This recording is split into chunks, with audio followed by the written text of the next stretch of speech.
यहाँ पे जी हमने यहाँ पे चिकन जो है वो रोस्ट कर लिया है। सारी चिकन तकरीबन मेरा था 1.5 kg। ठीक है, इसको मैंने इस तरीके से रोस्ट कर लिया है। ये देखिए गरम मसाला मैंने डाला था साबुत इसमें, खड़े मसाले, तो उसको मैंने निकाल दिया है। अब यहाँ पे मैं प्याज जो है वो कटिंग करके इसमें शामिल करती हूँ। फिर दिखाती हूँ कि इसमें मैंने बनाना है। एक तो मैंने इसमें बनानी है बिरयानी सिंधी, और दूसरा मैंने इसमें कौरमा का एक रेसिपी तैयार करना है। ठीक है, चिकन कौरमा, तो वो भी मैं आपसे शेयर करती हूँ।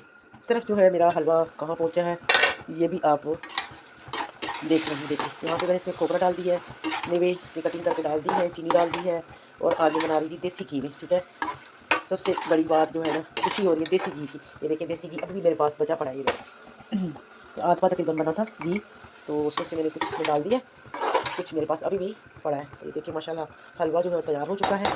तो अब मैं बना रही हूँ यहाँ पे सबसे पहले बिरयानी। ठीक है,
हाँ वो उधर रखा है बेटा, सफाई कर रही थी उधर। सही नहीं, मैं रोज देखती हूँ कपड़े अपने में, तो वहाँ से कभी सही नजर आता है। अच्छा ठीक है,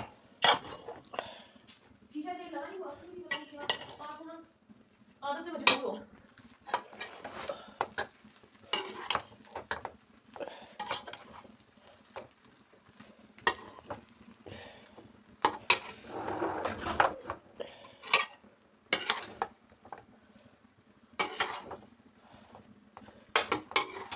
तो जी माशाल्लाह जी हमारी बिरयानी जो है वो ज़बरदस्त तैयार हो गई है। तो पतीले से मैंने निकाल दी है, निकाल के तो मैंने इसके अंदर मिक्स करना ज़रा आसान हो जाएगा। ठीक है, खुले बर्तन में, तो इसमें मैंने बनाया था ये वाले में, और इसके अंदर मिक्स कर रही हूँ मैं। ठीक है, तो माशाल्लाह देखिए जी सिंधी बिरयानी जो है वो ज़बरदस्त खुशबू के साथ अल्हम्दुलिल्लाह तैयार हो गई है। ठीक है, माशा